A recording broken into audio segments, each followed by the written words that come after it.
Hello, and welcome to the 2020 series presented by the New York Film Academy. The 2020 series are conversations with creative visionaries about craft, creativity, and collaboration. We're going to do 20 minutes of shop talk and then 20 minutes of answering questions from you guys, the global audience. So please type into the Q&A and we will try to get to answering them. My name is Liz Hinlein. I am a director and a creative director at the New York Film Academy. And I am so honored to have Tara Miele with us today, who is an outstanding, creative, amazing filmmaker and just a really nice person. And we shall see Tara. There you go. Look, we did it. It's always like that nerve-wracking, oh God, I hope they show up. I always feel very pleased with myself when I figure out any sort of technology. Oh my God, I know. So I've been thinking about this when we've been talking a bunch as like, so are you a natural writer? Because we were just talking about how you did 180-page script draft. Right, yeah. You did a long treatment. You wrote your last script. Is that where you come from? No, I mean, I think I write by default in order to get to directing. When I was young, Bruce Paltrow, Gwyneth's dad, was a mentor of mine. I was an assistant on an HBO show and I had made a couple of shorts and he saw one of them and he was like, what the hell are you doing? You got to direct, you got to be directing, like, you know. And so he said to me, are you writing? And I was like, that's a good right. And he said, you write a script, I'll get you the money, like go do it. And so I sort of was like, crap, I think I have to write, you know? So, you know, he really was the reason I wrote. And I had a writing partner for a long time and it was all to get to directing. And I think at that time, like it was like 2000s and no one was hiring a young female writer to direct anything. And so I really struggled that like, it didn't seem to matter like how, you know, how much that I was, you know, that felt like its own career to figure out how to be a writer, forget like to be a director. So, so it's all been really to get to directing. And I think I said a lot at Sundance when we were there with Wander Darkly, how painful writing is for me and how much I lay on the floor and feel sorry for myself and how incredibly horrible it is. And I've determined that I'm going to stop saying that. So today is the day. I am really working on trying to like lean into what I enjoy about that process. You know, when you're on set, there is this amazing rush of the circus and the adrenaline is beautiful. I love putting on a show. Like I come from a theater background.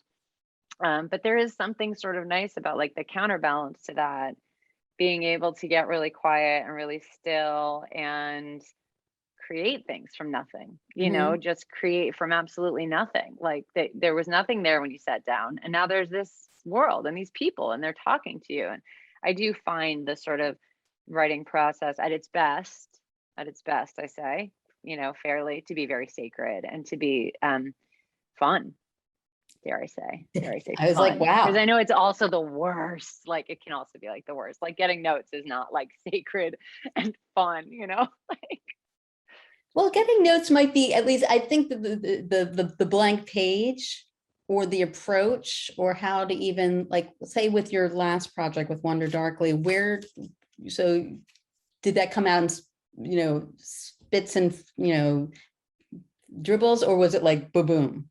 Yeah, it's interesting. So it's so funny because I think also writing is sort of like a mind eraser drug. It's like having a baby where you do it and then you can't really remember how you did it. And so then you're like, oh, we could do that again. That was kind of easy, and it's not that easy. Wander Darkly sort of came to me in the middle of the night. Like I remember waking up at 3 a.m. and I had like the beginning, middle, and end. Wow. So I had like the pitch, like a little quick log line of like, oh, that's what I want to say about this. That's what I want to do. And then I did go away and write a treatment. I had pitched it to a friend of mine who ended up producing it, Lynette Howell, and she had really encouraged me to spec it. So I went away and I was going to write a treatment and send it to her. And then once I wrote the treatment, I sort of realized it's so strange to read in treatment, and I didn't want anyone's notes in it yet. And so I said, you know what, I'm not going to send you the treatment. I just need to write it. Like I need to go through this process and like go write this. So I went away. I remember my husband was shooting in Georgia. He's a DP. and my kids were really little. And so I was like, you're not leaving me in LA all summer with these kids. We're following you to Georgia. And they would be like in this pool. We had this pool at this condo, and I would sit in like the clubhouse in Macon, Georgia, and write for like 3 or 4 hours a morning. And I wrote the script in 5 weeks. And it was like writing for my life. Like, we were super broke. I didn't want to do another Lifetime movie. And I like was like writing for my life. So I kind of puked out that first pass and gave that straight to Lynette, which I don't always do. But I felt like she understood what I was trying to do. And then I showed it to a few writers, and I needed a little bit more of an engine. So, but like the structure though generally didn't really change with Wander Darkly. Like, I knew that I wanted it to be, you know, his version first, and that Adrian would try to take back the narrative, and that her memories weren't as nice as his memories. So I knew that was sort of the structure of Act 2. And I always knew the end. So yeah, so that was sort of an interesting one. And then the thing that came in later was sort of the hooded figure, the sort of like concept of death, like chasing her and coming for her. But yeah, if that answered the question. I had a lot of cards before I did the treatment. I had a lot of cards of like ideas of the scenes and where they would all go. Because that is, you know, especially when you're doing it on spec, it takes such a leap of faith, because you're like, I'm putting this amount of time, taking this amount of time away from my family, or this amount of time away from looking for paying a TV nanny. or paying a nanny.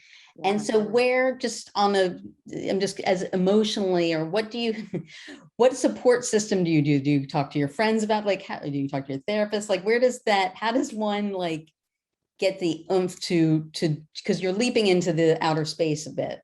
Yeah.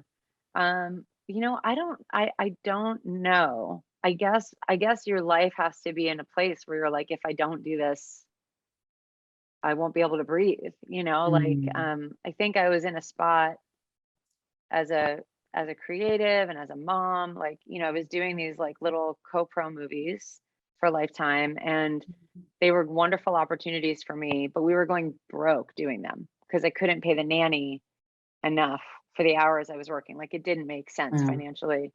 And we had this terrible car crash, my husband and I, and had survived it. And I felt really lucky. And this was also around the time that like Trump had run for president, and the world was upside down, and I had these 2 little girls at home.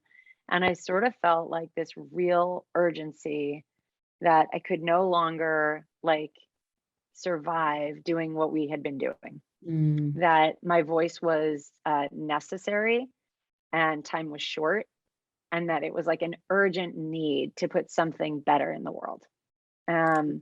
So I definitely felt like in my gut, and I also felt in my gut like I couldn't do any more in that space, like as a creative, like I couldn't make another co-pro movie at that budget level and either offer anything positive to it or get anything positive out of it. Like, I had done it, you know, several times, and I just couldn't get any more, couldn't give anything more there. So, but it's scary, right? It's like, in retrospect, when we look back on it, my husband and I were like, we're so crazy. Like, oh my God. Like, and then we bought this house, and we had like $600 left in the bank, and we had 2 kids, and I don't even think we had insurance. And like, and I was like, well, hire the nanny. I got to write a movie. You know, like you have to be like a little deluded, right? You have to really believe it or see it or have some, the production designer on Wander Darkly said this thing to me once, that, you know, at some points in your life when you have real clarity, it's like the older you just sending a message back to that's interesting, present you, like to tell you like, here's what you have to do, or here's how it's going to go, or here's what you need to know. And I really like to believe that, because I'm sending myself that message right now, like, write the script, just write the script. You know? Well, it seemed it worked the time before, so it seems like that this will all, you know, man, you just got to go with the flow. But now you're in the sweet spot doing TV and doing projects, your own projects, features. And what are you finding informs the 2 mediums with each other? You know, it's interesting. I do think it's definitely 2 different jobs, right? Like, when you're a TV director, you're a guest in someone else's house. If the question is, you know, what do you want it to be? That question really goes to the showrunner, and you're really there to enact it for them. You're Mhm. really there because you're like, I know what you want and I know how to get it for you. I think I understand what you're going for. When you're a writer director on your own feature, oh my goodness, the buck stops with you. People turn to you and say, what do you want? And there's no one behind you for you to be like, what do I want? Mm. What are we doing? How are we doing? So it's such a different level of, I wouldn't say a different level of pressure. It's just a different level of decision making, and into the minutia of things, the same way like a showrunner on a show is making decisions across the board for everything. So, but what's great, I think, about what I've gotten out of doing television is like, you're really, it's almost like when you go, Patty Jenkins actually said this recently in something I heard her speak, and she said, when you're doing TV, you're like in art school and you're trying on different artist styles. And then Mhm. you sort of are finding your own style while you're trying on all those different like genres of art. And I really like that. I love that idea of being in a different sandbox and being like, I don't know, how would they do it? And I think you always pull something from that, whether it's, oh, I never would have thought of using a 75-foot crane because I've never had that toy or that Right. money. Or, oh, this is how you do rooftop work. I mean, I did a whole bunch of Arrow episodes and then I went and shot Wander Darkly and I was like, I know how to do this. Like, I've done this. You stand up on the parapet, you build the thing, we do a set extension. Like I knew just how to do it. That's great. So yeah, I feel like there's always something to be learned from working with a new DP and a new production designer, Mhm. new producers, new locations and new cities and new crews, and new stories even. You're like learning. I hope, you hope you're learning every time you step up to bat. Are you seeing though, is there a different type of pressure of making your day? Because when you're on your own feature, it is like, oh, we definitely need to, this is the essential beat that has to ring true. Whereas maybe in Yeah. TV, you might think that, but someone else might, the writer might think that's not the essential beat. So it might be a different inputs in the day and how you sort of make your decisions.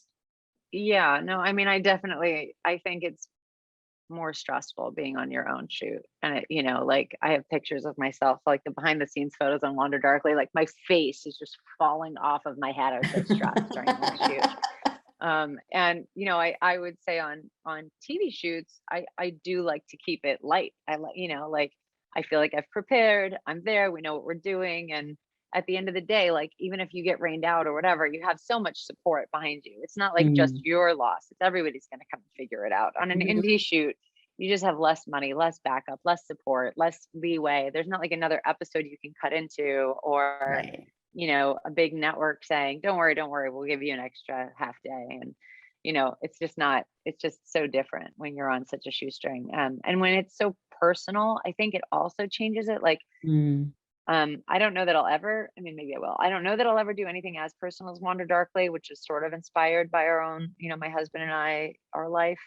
And that made it even more harrowing, actually. That was the most harrowing piece, was like trying to get perspective on your own narrative while other people are playing it out and you're in this crunch and you just don't have enough time, and what really matters and what mattered to you in the moment or what was precious to Right. you but might not matter to a viewer. But that's the job, right? That's very Is interesting. It's so meta, and it's so like meta. years of psychology in your very short time. What is your prep process like? Do you have like a certain methodical thing that you do to prep for, say, a TV show? Yeah, so I really do like to pull images and build a lookbook, even for just an episode that I'm doing. I think that's a really great part of the Mhm. process, is to like start with an image and be Mhm. like, okay, how do we build a scene around this? Mhm. But it really does depend on the show. Um, I definitely, spend a lot of time shot listing, storyboarding. If there's a stage or pre-existing sets, I spend a lot of time, like I'll take a weekend day and with whatever intern or assistant or whoever wants to come and hang out and play music and just spend time in there, like moving around the space. For me, really being in three-dimensional space is so, so important. I Mhm. love to storyboard if there's ever budget or time or access to that. Um, I love prevising. And I mean, it really depends, because sometimes with the bigger shows, you're so busy in prep, just figuring out the special effects, and how many stories are you building onto that 2-story building, and how high does the crane have to be for the girls to be held up so that they can zip line down, and at what point does the explosion happen, and how is it going to play out with the windows Right. and the timing, and what are we doing for safety, and how wide does the lens have to be so you don't have to do it twice, so you catch the whole thing. And so sometimes there's so many logistics to those things that the quiet time, sort of that quiet sacred writer time you get, is just when you're at your hotel and you're looking at the simplest scenes, trying to make something special out of them. Mm-hmm.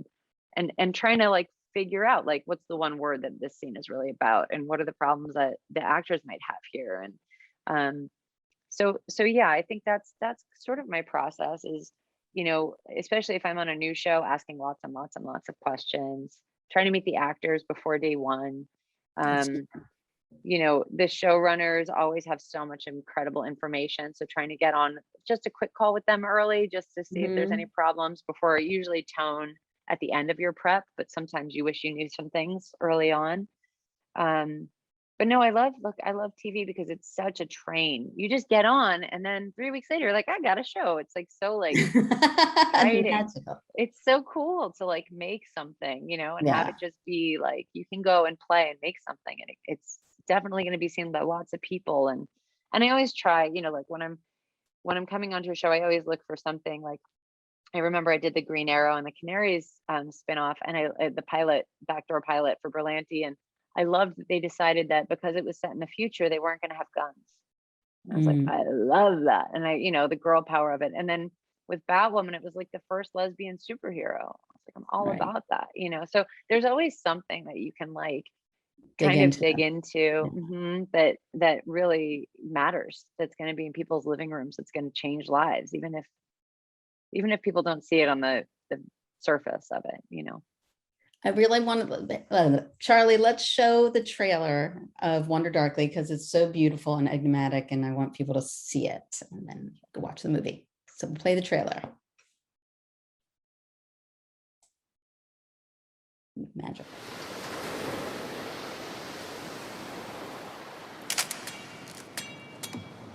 I've told this story so many times, it's almost like it's a fantasy. This was real. This is real.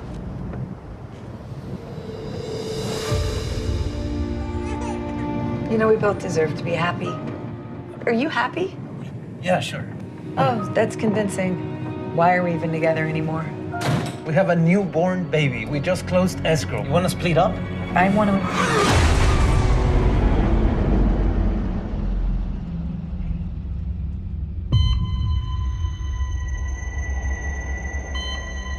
To everything there is a season.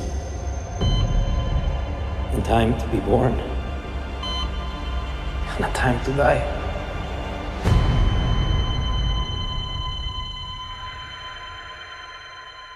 Should we start from the beginning? Of time? Of us. What do you think happens when you die? What if it's some extension or manifestation of your fears? Somebody help me! What's happening to me? Give me your hand. It's too late. But you're not dead yet.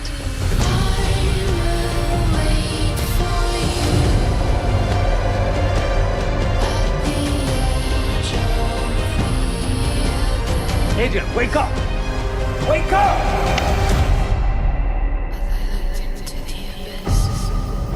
This wasn't the beginning of the end. This was the moment when I told you I love you.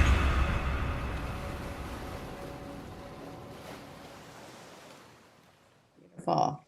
Yay. Yay, Lionsgate did such a good job on that. They So really beautiful. did. So They beautiful. killed Such a it. beautiful color palette also. Thank you. Really Thank you. lovely. I And pulled that was actually in the original lookbook before we sold it. Was the palette that's in oil, right? Like the CMYK as opposed to a primary palette. So I wanted like the color that pulls from black. For the palette. And I also loved your dialogue in it because it felt like they were having this intellectual high level banter back and forth. It wasn't just little blurby, I don't like you, it went much farther than that. Oh, And so it felt very satisfying like as a smart film to Thank watch you. It's really just one long discussion or debate or that. argument, Mhm. like that's really like what hooks it. It's like really, if you imagine them just having this conversation, it like hooks through the whole movie. It's very So linear in my mind. It's like totally, exactly, because that's how your mind works. I totally understand. I Yeah. really do. So when you were, I'm curious, so when you were pitching this, Mhm. how did you get it so, because it is elevated, but at the same time it could be seen as a love story, someone died, so how did you get people to give you money and could see the elevation in the pitching of it? Yeah, so we talked about it like the comps were Blue Valentine, um, Eternal Sunshine, and The Mhm. Sixth Sense. And if Mm. you mixed all of those up and they had a baby, that would be this movie. But prettier, but prettier. Yeah, yeah, exactly.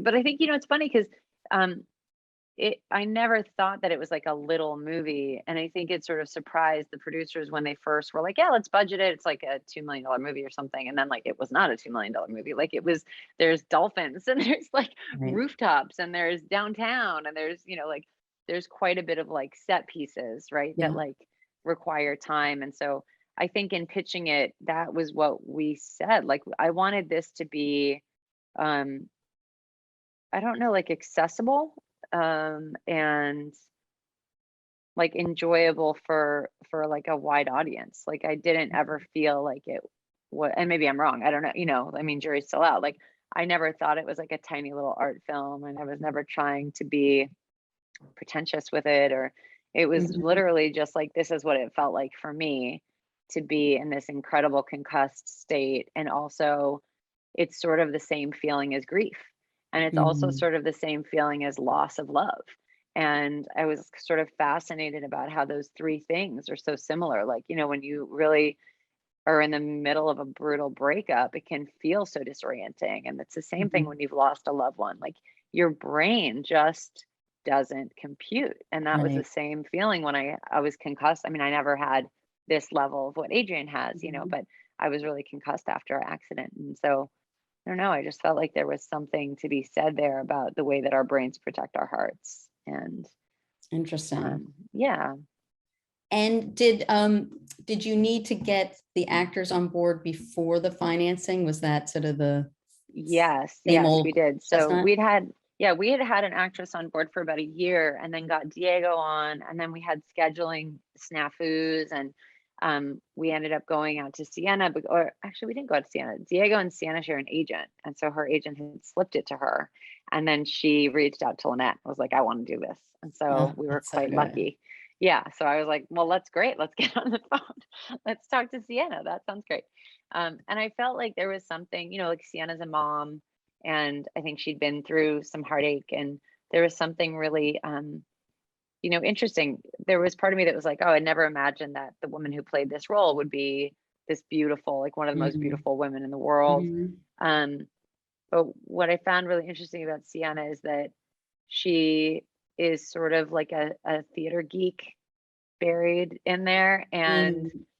has a lot of those demons of, wanting to share and being held back. And, like I think she's sort of a tortured artist, in the most beautiful way. And I think that's sort of what she found compelling about the role, and what she brought to the role was this sort of vulnerability that I think she's fantastic. I mean, I'm very grateful to her for always going to bat. So anyway, so yeah, so we got the cast on board, and then went out to Shiv Hans, who Lynette had done Captain Fantastic with, Mm. Shivani Rawat and Monica Levinson.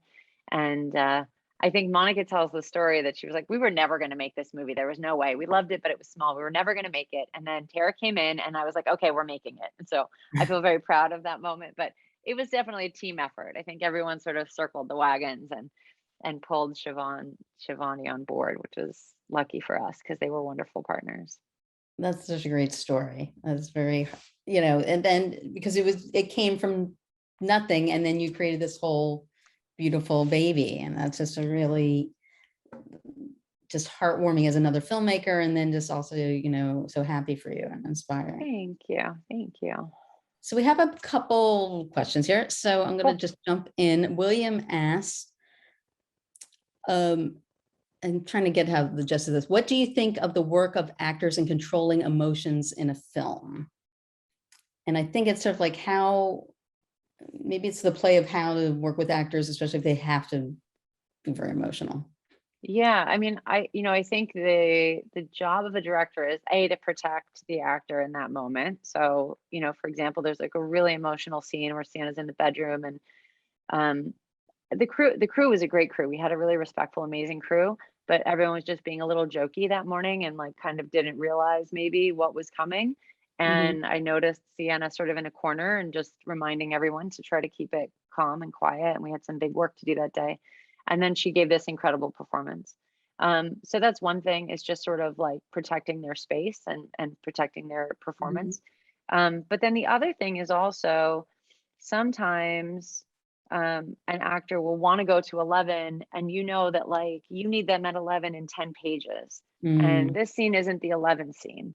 And so just telling them that, just being like, look, this is like this incredibly emotional scene, but just don't forget we have this coming. And that's really where the bottom's going to drop out. So like, this is not the bottom. This is not the bottom. So, and then there's other times where it's just a negotiation. So like we had one scene with Sienna and Diego where he's supposed to be a little bit more callous with her, and they're sort of in a fight, and he's supposed to like throw something at her, and then it takes them into this memory.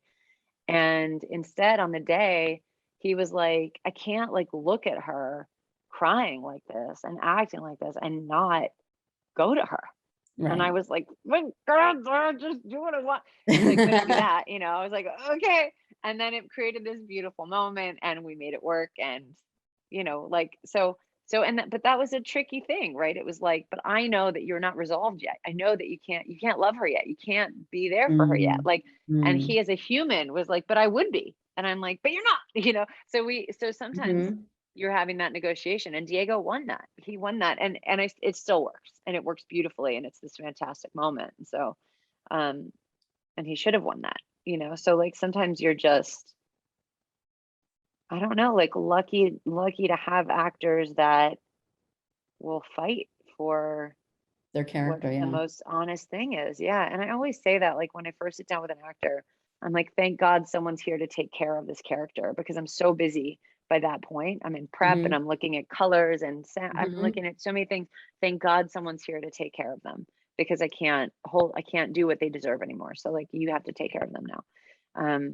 I hope that answered the question. That's a great thing to say, though. I think that must be very opening for an actor, for you to be like, here's the baby. You're now carrying the baby. Oh yeah. That totally 100%. Lena Dogan asks, and this is an interesting reflexive question: How hard is the work of a director? It's so hard. It's so funny. Like, it's the best job. It's the best. It's so exciting, and it's so amazing when you either, I don't know, like get a performance that just blows your mind, when people on set are reacting to what's happening. Like, that's always really beautiful. It's super fun to blow up a building. Like, I didn't know I would love that as much as I do. I love doing that. It's so fun. And also, I will say, I think maybe the hardest thing about it is that it is sort of like a lone wolf thing. Like, I feel really lucky to have pulled together like a tribe of other directors who I reach out to and I talk to, and I'm on set and they're in prep. We meet up in whatever state or country we're in. But a lot of the work is done alone. Like, I think what people think when they see a director is like, you're on set and you're shouting and you're like kind of like the orchestrator. But the real work is done, like I said, like in your hotel room by yourself with dots and circles on a draft. And there's a lot of like putting aside the, oh God, is this going to work? There's always this sort of like anxiety of like, oh God, is this going to work? Is this going to work? Is this going to work? Is this going to work? And you have to sort of hope for the best, expect the worst, like do all of that at the same time and show up. And I will say the other thing is, I'm thinking of like my hardest moments right now. Like, there was a morning on a show, someone had warned me. They were like, this DP will derail you, beware. And I was like, yeah. And then the DP had like this great idea. And I was like, okay, all right, well, forget my plan. We'll do that idea. That's great. And then halfway through the day, I was like, oh my God, I'm so screwed. Like, he had just shot me into a corner and there were mirrors and the camera operators were like, what are we doing? This is like day one on a show. And so I said, okay, we're really far behind. This is lunch. And I said, let me go away during lunch and fix it. I'll come back with a plan after lunch and I'll have it fixed. But it was like that feeling of, you know, when you get hit by a wave in the ocean and your head is like in the sand and you're like, oh, I'll never breathe again. Like that feeling of being walloped by a wave, that's the feeling. You're like, oh, like there's such a deep level of panic because it's so public. Everyone's looking at you like, really? Really? 100%. Well, and it's interesting because also me coming from a cinematographer, the cinematographer has a band around them. They have a gang. Yes. They have the AC, they have the camera operators, they have the gaffer, they have all these people that can talk to and commiserate with. The director has the AD, but not really. The AD is not going to be like problem solving a creative question. Like if we did this, though, this is going to affect the character down the road. But if we don't do this, so you really are that lone wolf. Yeah. Yelping by your, you know. Yeah. But I think I will say, like with all that, so then, you know, like the answer to that morning was the DP went and hid, literally hid during lunch. So like, I was actually grateful in retrospect. I was like, can't believe, where is he? Like, I need him to fix this. It's his fault. And then I was like, no one's coming. You have to fix this. Like I sat down quietly for 20 minutes, figured out the rest of the day, came back and he tried to do it again. He was like, oh, I just don't think that's such a great fix. And I was like, nope, me and the camera operator figured it out. I'm all good. And then we saved the day. And everybody was so like, oh, great, Tara's here. Okay, cool. We're good now. And that feeling is so empowering and it's so fun when it's working. You know, like it's such a good feeling to like, then you feel like you're playing, like you're like putting on a little show and you're just working with a bunch of cool people and creating cool shit. And that's just that's like the zone, you know? So yes, it's super duper hard. It's not like brain surgery. And I guess it's like as fun as it is hard. And have you gotten better at like, I guess, pitching and presenting all the other pre-work that before you get to the, you know, playtime of set? Yeah, you know, it's interesting. So because I started as a writer, like that was how I did 2 short films and then I worked as a writer for like 7 years or something for features, doing features. And so I was pretty used to like selling a pitch, getting in a room, telling a 20-minute story, like just by myself and, you know, selling something in the room. And I actually, even before I was doing shorts, I was like a theater kid, like a theater brat. So I love that part. Like I love being in a room and telling a story and like, I don't get to perform anymore. So that's like the closest I get. Like if I'm telling a story and I tear up in an emotional part of the story and the person across from me tears up, I'm like, oh, now we're just in the theater. Now we're, you know, and I think probably executives don't get a lot of that sort of emotional versions of pitches regularly from writers. So, so yeah, I really do like that. I like that sort of conversation and connection of sharing with someone a story that I'm passionate about, that I feel excited about. Totally. And I find it's also sort of like going to therapy because they're listening to you and your ideas and you're like, I'll take you on a ride. And it's just fun to have actually people presently listen. Yeah. Yeah. And it's also like a workshop in some ways because you're sort of like feeling when people dip out, you're feeling what doesn't work for them or like they're telling you what doesn't work for them. It's like if you're kind of mining it all, walking away with something from it, that's kind of a fun process. 100%. Lena asks, how did you find out that it was your passion? I guess that's how did you find out it was your passion that you were going to be a director and stuff like that? Yeah, totally. So it was actually a very specific moment. So I was at UCSB. I was a theater major, and there was an acting program there. There was like a fine arts acting program that I'd been accepted into and then dumped out of. And I was like devastated. Like you had to make the cut every quarter, and I like didn't make the cut. Wow. And to be fair, I wasn't taking it very seriously. So like note to myself, like at a young age, like you kind of didn't care about pretending to be a birthing pygmy or whatever they were having you do. So, and I should have taken it more seriously. So anyway, I got dumped out. I was so depressed. And a friend of mine dragged me to a student film screening. And my family has always loved movies, but I come from a blue collar Long Island family, like no access to the industry at all. I was taken to Broadway a lot as a kid, but no even belief that anyone ever made a movie. Like it was just a magic thing that showed up in a box. And so I was probably pretty stoned by the time we got to the screening. And it was like these 16 millimeter black and white prints that were work prints that they were just projecting in this tiny old Isla Vista theater. And there was like a live band playing with the movies. Oh, that's great. And I remember being like, oh, like somebody made that. You could make that. And I was like, oh, that's what I'm meant to do with my life. I mean, like literally like hit me like a beacon. I was like, oh, I'm going to be a director. That's what I'm going to do with my life. And to be fair, I had done a 1-act play in like the theater side. And I was assistant director for a bunch of kids theater shows. So it wasn't like I, wasn't sort of in the directing vein, but in theater. And so I marched into the film office on Monday morning and I was like, I want to make a movie. Like, I want to do that. And they were like, well, you have to be a film major. And I was like, great, sign me up. They were like, Here we go. And so then that was my first short film, was a 16 millimeter black and white. This ages me. This really ages me. Black and white movie that I made for my senior thesis project at UCSB. And that went to Slam Dance in 2000. And I had like my eye on Sundance. It took me 20 years to get to fucking You Sundance. got there. 2020. Yeah. Yeah. But it really did. It was like in that moment, I just was like, oh, that's it. That's it. That's beautiful. That's great. Did you have a live band play with your? No, it was actual. That was like a full proper finished film. Yeah. Right. Exactly. That's wonderful. And it's, shooting on film is a whole fun. It was great to learn that way. I still have like my first donut from my very first film. Does anyone know what a donut is? Oh, nobody knows. No one It's knows. like when you get your dailies back, you like splice them all up into takes. And then the way that you store them, you can either hang them in the film bin, right? So they actually like hang, but then you like roll them, you call it a donut. And then you put a tiny little piece of tape on it. You write like 1A, take 1. And that's a donut. So I have my first donut. And God forbid, like they get messed up or thrown on the floor or get dusty or Yeah. It's great that I learned within that tactile way. It was just so fun. Yeah, we had like one, I mean, this really no one's gonna know what we're talking about. We were so impoverished at the film department at UCSB. It was not a big production school. So we stole the key to get into like the flatbed, which is where like you would have like a proper, like screen to watch. Like, I don't even know if anybody knows what I'm talking about, but it's like 2 reels.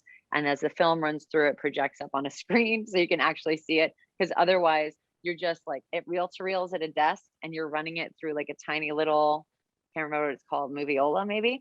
And you're like watching like what it's going to look like with no sound. Exactly. And then you've got like separate mag tracks and like you're like 7 mag tracks deep trying to mix your movie.